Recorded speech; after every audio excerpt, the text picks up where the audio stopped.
Di hati itu kalau sehat, tandanya ada gembiranya hanya dalam zikrullah, ma'rifatullah, liqa'ullah.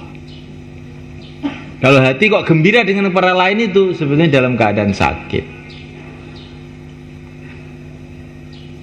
Jasad juga begitu.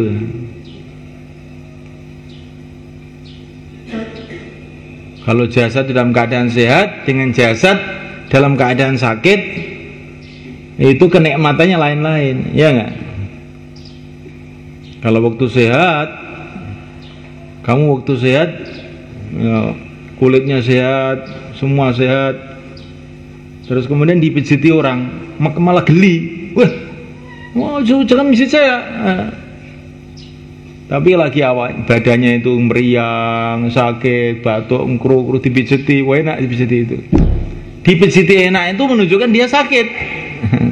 Kalau dia sehat betul, kayak Muhammad Ali yang baru tinju itu, dipijiti ngamuk dia, malah dijotos yang pijiti. Paham kan?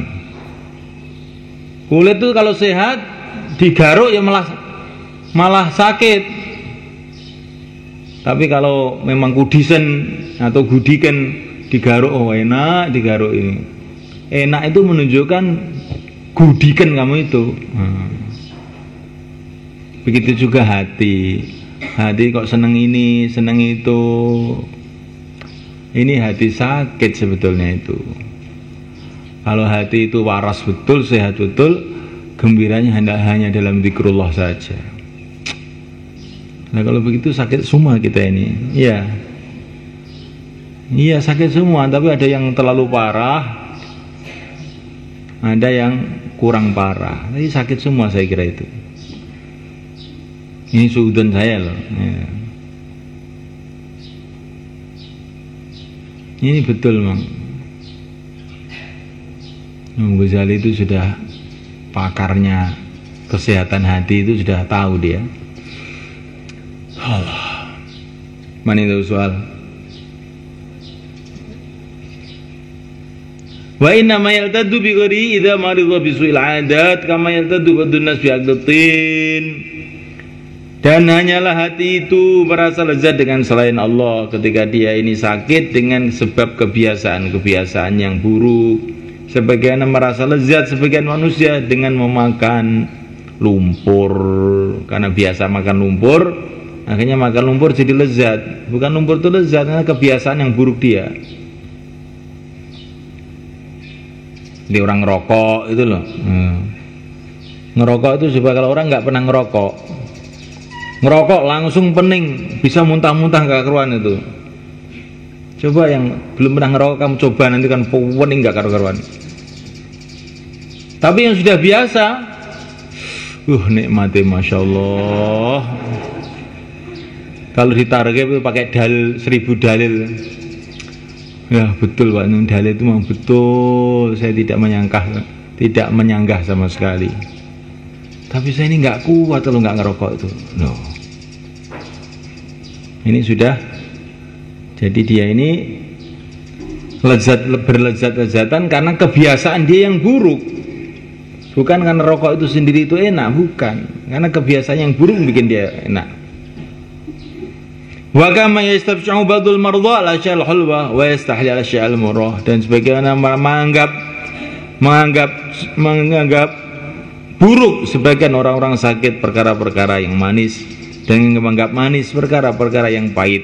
Kama qila wa man yakudha famin murin maridin yajid muran bil ma'azzulala. Siapa yang punya mulut yang pahit sakit, maka dia akan menemukan pahit dengannya air yang jernih. Dah itu aja. Mana itu soal?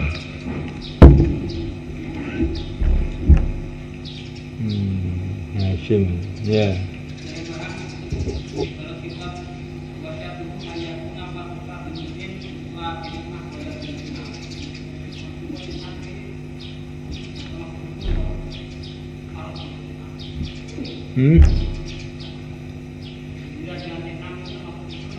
Ya, tingkatan kedua.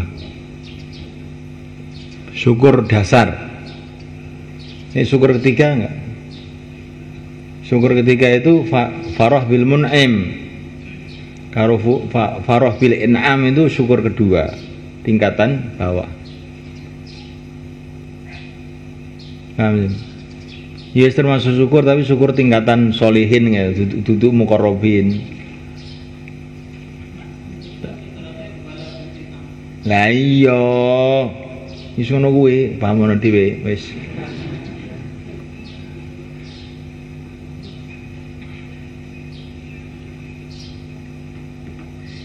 Wala bil enam itu dinafikan dari syukur kalau syukur tingkatan ketiga. Kalau syukur tingkatan yang al-ausat, bukan rodatul ulya, itu sudah termasuk syukur. Dipahami menyeluruh gitu loh, jangan kamu pahami perkata begitu, Sim. Wis ngono kuwi ae.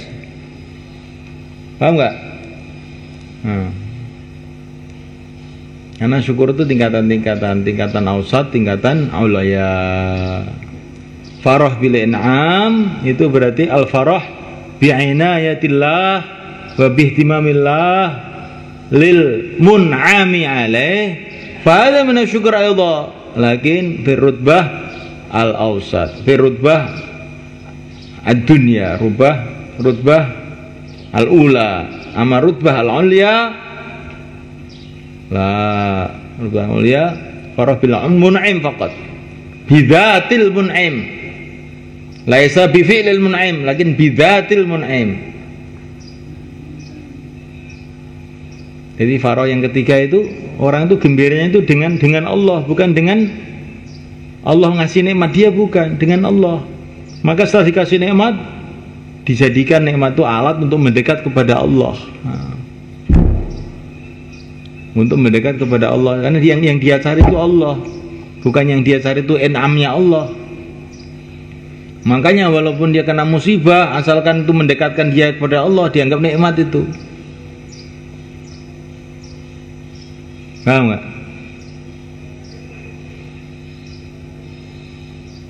Ada orang pergi ke rumahnya orang yang sudah nggak usah panjang-panjang lagi, nanti kamu pulang ke rumah orang tua kamu gitu aja lah.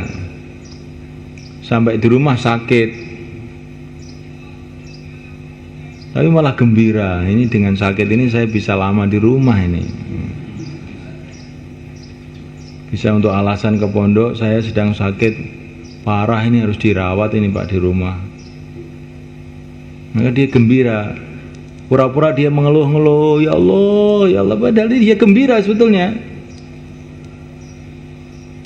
Karena yang dia cari itu mau kumpul sama orang tuanya sebetulnya. Itu yang dia cari. Maka musibah apapun, asalkan mengumpulkan dia dengan orang tuanya, dia gembira aja. Malah kalau dikasih pil itu dibuang. Nanti dimasukkan saku ke WC, dibuang ke WC pilnya itu. Karena dia nggak ingin sembuh, biar sakitnya tambah panjang, di rumah tambah lama-lama. Ini perumpamaan. Nah, orang kepada Allah itu begitu itu juga.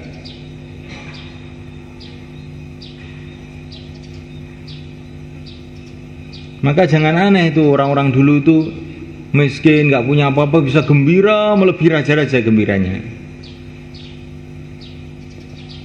Karena dia punya perasaan kalau miskin itu tambah mudah disayangi oleh Allah. Gitu. Itu Sayyidina Mutrif, seorang ulama tabi'in. Mutrif itu padahal orang kaya itu, pakai pakaian itu sederhana, gitu. Kalau berjalan itu mendudukkan kepala, ditanya apa supaya Allah kasihan sama saya, biar nggak disiksa saya, kasihan. Masa Mutrif yang sudah loyo begini disiksa. Tapi kepada Allah ini, bukan kepada orang. Bukan pura-pura khusyuk supaya dikasih uang oleh orang, itu bukan. Ini sudah, ini orang riak, ini lain lagi itu. Itu harus dipukul kepalanya. Lagi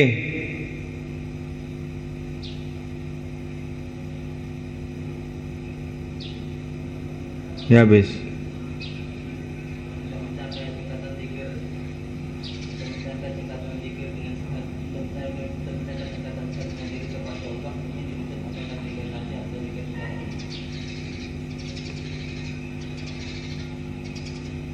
Ini Imam Ghazali bukan bicara mengenai bagaimana sehat, tapi beliau cerita itulah orang sehat itu kayak begitu. Ini beliau belum bercerita bagaimana mendapatkannya. Nanti ada babnya lagi nih di belakang. Bagaimana mendapatkan sifat-sifat ini supaya hati itu sehat. Nah itu nanti itu.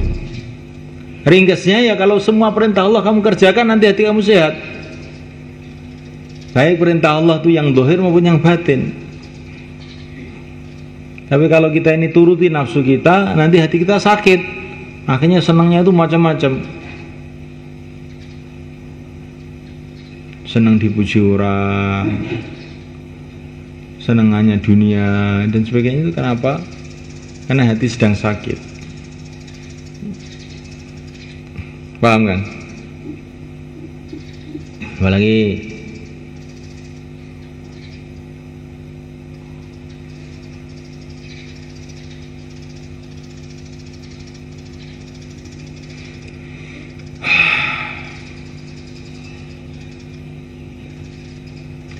jadi kita belajar perkara itu, belajar ihya ini belajar hati sebenarnya. Ini ya latihan pertamanya itu kamu rasakan itu. Kamu ini kan dalam setiap detik kan berjuta-juta nikmat Allah berikan pada kamu tuh. Nafas kamu, kesehatan kamu, otak kamu, ilmu kamu, mata kamu, telinga kamu. Lah ini semua kamu gunakan untuk mendekat pada Allah dulu. Niatkan kamu begitu, ngaji untuk mendekat pada Allah, sholat untuk mendekat pada Allah, bahkan makan pun untuk mendekat pada Allah, minum untuk mendekat pada Allah. Terus kalau kamu niatkan begitu nanti sudah mulai jalan nih berarti. Jangan ada niat yang lain. Semua untuk mendekatkan diri pada Allah.